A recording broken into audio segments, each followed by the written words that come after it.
Aujourd'hui, à Paris, Dieu nous a fait grâce. L'église Centre Ministère du Royaume de Cieux, avec l'homme de Dieu, le pasteur Freddy Mbouata, a organisé un grand séminaire sur le thème « Élever les champions, les défis du changement ». Dans l'église ministérielle du Royaume de Cieux, on a reçu lui-même d'abord le haut de l'église, le pasteur Freddy Mbouata.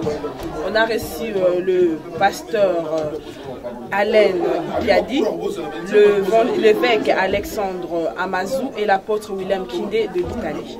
À mes côtés, comme Dieu me fait grâce, je rencontre toujours les serviteurs de Dieu. Là, le mission. À mes côtés, j'ai le pasteur Freddy Mbouata. Shalom, mon pasteur. Shalom, ma sœur Véritesse. Vous allez bien? Je vais très bien. Je bénis les seigneurs de votre rencontre. Et là, je voulais savoir pourquoi vous avez intitulé ce thème les défis du changement. Tout d'abord, bon, je vais rectifier. C'est une convention que nous faisons. Nous la faisons chaque 2 ans. Mais à partir de cette année, je pense qu'on le fera chaque année. Pourquoi? Parce que nous nous sommes rendus compte que nous avons un défi à lancer dans le corps de Christ. C'est la raison pour laquelle on l'a intitulé les défis du changement.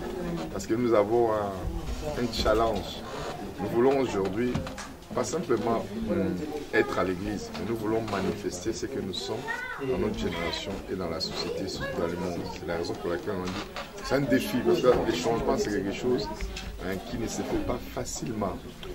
Aujourd'hui nous voyons dans le monde entier, il y a des bouleversements qui se passent dans des pays, au niveau politique, au niveau économique, au niveau social, au niveau financier, il y a des changements, des bouleversements. Et aujourd'hui aussi nous devons comprendre que l'Église, le corps de Christ doit rentrer dans les changements, pas les changements selon le monde ou politique, mais les changements selon la vision que Dieu a pour nous. Et c'est là vraiment, sincèrement, c'est un défi. Pourquoi un défi? Parce que chaque changement amène un bouleversement. Et quand le changement vient, toutes les personnes à qui Dieu demande le changement, ces personnes sont mal à l'aise et ces personnes ont des difficultés pour pouvoir passer d'une première phase à l'autre phase. Donc c'est vraiment un processus dans lequel nous sommes appelés tous à passer. D'accord, pasteur. Avant que vous veniez ici en France, je crois entendre que vous vivez en Martinique ou aux Antilles. Et aujourd'hui, je crois que vous venez de débuter une église ici à Paris. Ce thème aussi, ça parle de vous-même, pour votre église. Vous êtes lancé un défi du changement aujourd'hui pour aider les fidèles à venir fréquenter l'église ministérielle du Royaume de Cieux, pour avoir aussi un changement dans leur vie. Oui, c'est vrai, avant, le Seigneur m'a envoyé aux Antilles, précisément en Guadeloupe. Et quand Dieu m'a envoyé là-bas, c'était pour... Dieu a été clair avec moi. C'était pour un temps, c'était pour que je sois formé. Ah, c'était pour un temps, c'était pas pour rester là-bas à vie. Non, je pense que ceux qui ont travaillé avec moi, c'est que je formais, savaient que c'était pour un temps. Et je le savais, tout le monde le savait. Mais le temps de Dieu, je devais le saisir, le comprendre. Et vous savez, quand je suis parti de là, j'ai laissé une église, une grande. Donc vous avez laissé une église là-bas.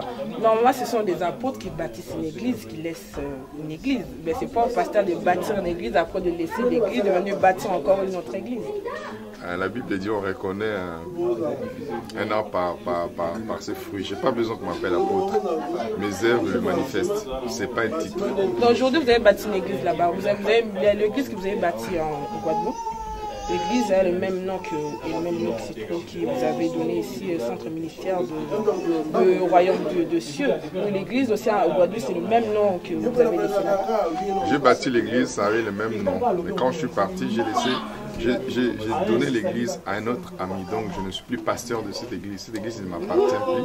Cette église appartient à Dieu. J'ai commencé une nouvelle église comme Dieu me l'a dit. J'ai commencé dans la même direction, mais pour un autre objectif qui est différent par rapport à l'objectif premier de la Guadeloupe.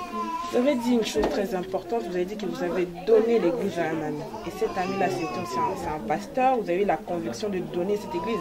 Donc une église, on peut donner aussi à un ami ou un ami qui est pasteur évangéliste. Bien sûr, l'église ne m'appartenait pas, l'église appartenait à Dieu. Dieu m'a dit pour un temps. Quand mon temps est arrivé, cet ami-là a fait un travail merveilleux. Vous avez collaboré ensemble, il a travaillé avec pendant un moment, c'est pas seulement du jour au lendemain. Non, on a travaillé, on a commencé l'école biblique ensemble. Quand j'ai commencé l'école biblique, il est venu, il m'a aidé, il a fait un travail merveilleux. Et moi, je devais partir et lui, il est venu en rôle pour commencer. Donc je préférais lui céder l'église qui passe dans la continuité. Il a changé le nom maintenant des membres, de certains membres de l'église sont avec lui parce que j'ai vu qu'il fait un travail merveilleux. Moi, je devais partir. Je n'ai pas vu l'importance de rester ou de garder quelque chose où je savais que mon temps était fini. Merci beaucoup, pasteur. Aujourd'hui, je crois que vous êtes pasteur aussi. Vous êtes aussi un écrivain, vous écrivez aussi des livres. Donc, vous êtes aussi appelé à écrire des livres. Et à un moment, je crois qu'il y a une personne qui m'a dit que pasteur Freddy écrit aussi des livres. Donc, je voulais savoir devant le peuple de Dieu qui sont là, combien de livres vous avez fait sortir sur le marché? J'en ai écrit 5. J'en ai publié, pas encore un livret, mais 2 autres livres seront publiés l'année prochaine parce que j'avais déjà fini depuis 1 année et demie, donc je suis en train de corriger. Je pense que nos téléspectateurs, nos auditeurs auront la capacité de lire mes écritures l'année prochaine. Merci beaucoup, pasteur. La convention a commencé hier. Hier, vous avez parlé de 10 commandements. Défi du changement, si je ne me trompe pas, parce qu'on voit les 10 commandements que Moïse avait prescrits aux enfants d'Israël. Et vous, hier, à la convention, vous avez parlé des 10 commandements. Pourquoi vous avez parlé des 10 commandements pour le défi du changement? Je parle des 10 commandements selon c'est à quoi nous sommes appelés à passer. Cela ne veut pas dire que ce sont les 10 commandements. Pardon, la liste n'est pas exhaustive.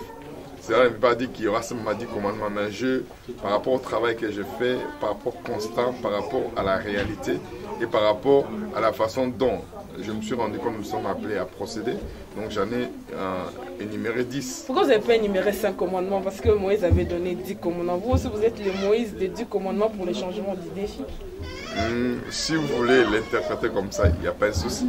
Mais les 10 commandements n'ont jamais été donnés par rapport à Moïse, mais c'est seulement par rapport aux 10 commandements parce que c'est par rapport au principe. Parce que quand on parle d'un commandement selon la parole de Dieu, c'est comme un principe. J'ai dit, voilà les principes, les 10 principes sur lesquels on peut vraiment se lancer un défi pour vivre un changement. Merci beaucoup, pasteur. Et là, pour cette convention, vous avez invité 3 hommes de Dieu. Tout d'abord, le pasteur Alain Ikiadi. Pour suivre pasteur Alain Ikiadi, vous avez la chaîne Osfo TV sur vos décodeurs et sur le site internet www.osfo.com. osfotv.com. Pourquoi vous avez sollicité le pasteur Alain Ikiadi pour venir participer à cette convention? C'est un ami ou c'est juste un prédicateur? Vous avez suivi sur le site internet qui vous a beaucoup parlé et vous l'avez sollicité pour venir participer avec vous, soutenir par rapport à cette convention? Alors tout d'abord, je remercie déjà le pasteur Alain Ikiadi d'avoir accepté à cette invitation, répondre à cette invitation. Je dirais oui, c'est un ami. Ça fait pas longtemps qu'on se connaît. Bon, quand je parle d'un ami, je pèse vraiment mes mots.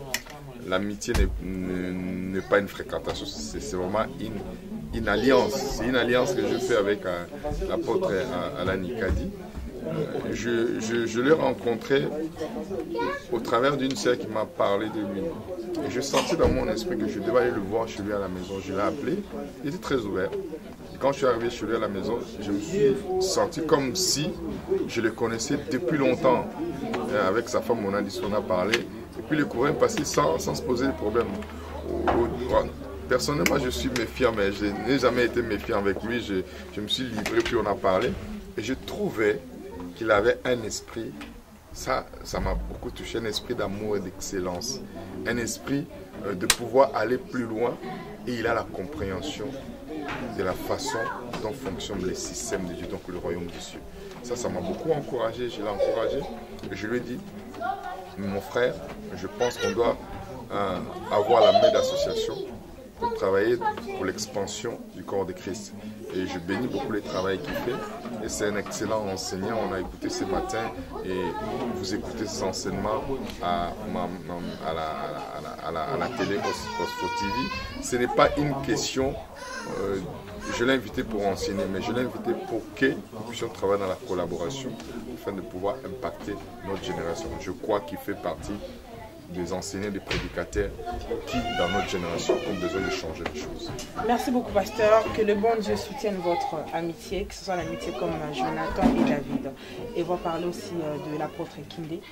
Vous connaissez l'apôtre Kindé, ou c'est par l'intermédiaire d'une autre personne que vous l'avez connu, ou c'est encore un ami que vous avez visité en Turin et aujourd'hui vous l'avez invité à Sicile. En fait, j'ai une conception et une façon de faire les choses en dehors de la chair. Je n'ai jamais partagé mon amitié tout d'abord par rapport à la chair. Je n'ai jamais été dans l'église de l'apôtre Kindé. Donc vous n'avez jamais été, donc vous n'avez jamais suivi l'apôtre Kindé? Non, personnellement non, je ne l'ai jamais suivi.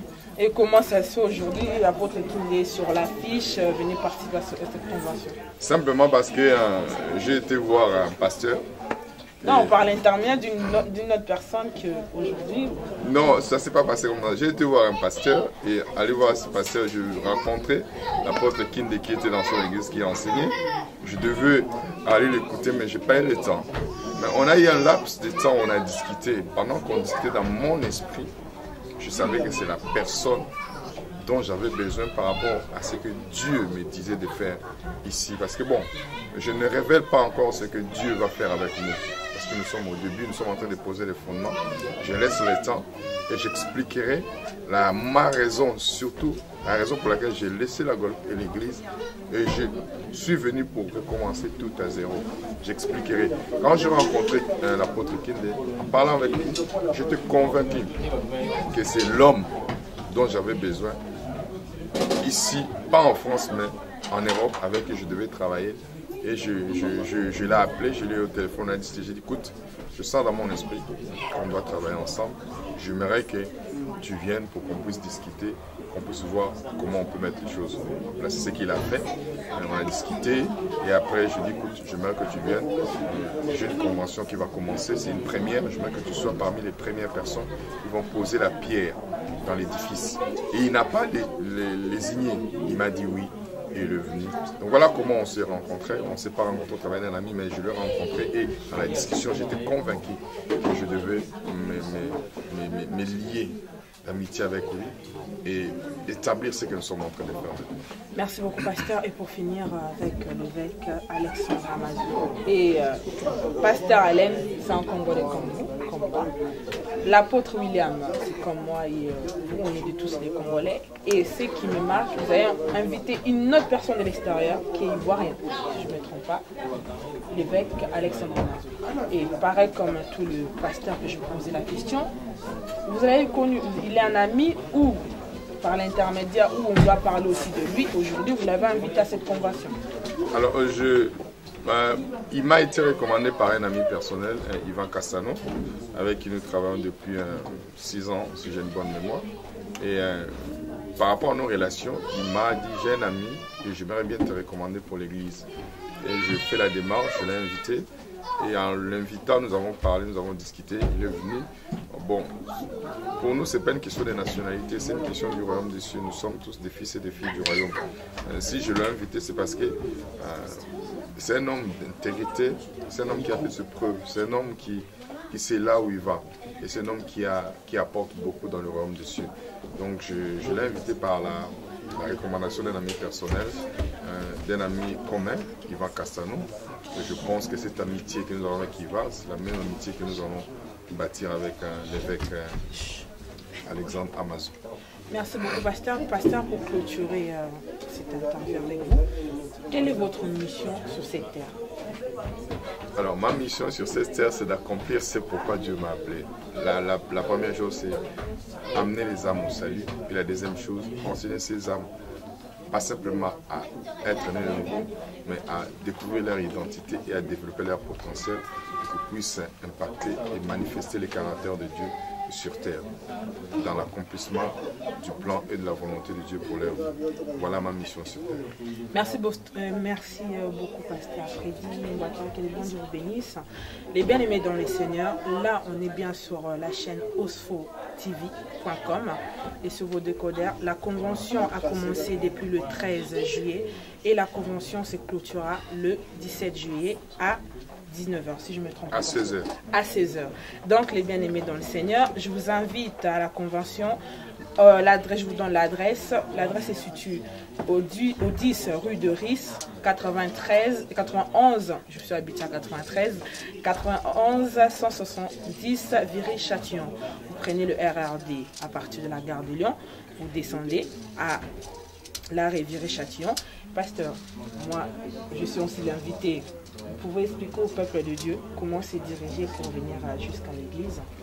Alors, si vous venez en train, vous prenez le dernier wagon, vous descendez, vous retournez sur vos pas, vous prenez à droite et à droite encore, vous allez trouver un restaurant qu'on appelle Viva Pizza, Pizzeria, et vous montez au premier étage, la porte à droite. Si vous venez en voiture, si vous utilisez les GPS, en prenant part, venant de Paris, vous allez jusqu'à la porte d'Italie, et la porte d'Italie, vous prenez la nationale 7, quand vous arrivez à un feu où il y a un Canap Eco, vous prenez à droite et là vous allez vers la Seine et vous allez trouver la RIS jusqu'au numéro 10. Voilà. Merci beaucoup, pasteur. Je voulais juste que pour clôturer, vous donner le programme, parce qu'aujourd'hui on était férié et demain il n'y a pas de il y a d'autres personnes qui travaillent, donc il n'y aura pas la session du matin. Donc je voulais que vous dites les 3 jours qui restent, le déroulement de la convention. Ok, alors les 3 jours qui restent, c'est demain soir, parce que bon, on pensait qu'il y avait un pont, la session du matin a été annulée. Et demain soir à 19h, nous sommes là, nous allons recevoir l'évêque, c'est l'évêque qui va intervenir. Et samedi matin, à Mazou, oui. Samedi matin, nous avons 2 ou 3 sessions, selon la disponibilité, selon le temps que nous allons avoir. Ce sont des enseignements profonds et glorieux. Et samedi soir, à 16h, dimanche matin à 10h et dimanche soir à 16h. Venez nombreux. Je crois que c'est le début d'un grand mouvement. C'est la raison pour laquelle on a dit c'est un défi. C'est un défi, comme ma sœur vient de le dire. Je me suis lancé un défi de laisser ce que Dieu nous a dit de commencer en gros, parce que mon temps était arrivé de venir. C'est un défi que je me suis lancé et je crois que ce défi-là, nous allons l'atteindre. Ensemble, nous allons les gagner ensemble et nous allons atteindre les objectifs dont nous sommes fixés, que Dieu a mis dans notre cœur. Pasteur Freddy, vous avez complètement la foi. Mais bien sûr, sans la foi, il est agréable à Dieu. Merci beaucoup, que Dieu vous bénisse. Les bien-aimés dans les Seigneurs, je vous invite à cette convention.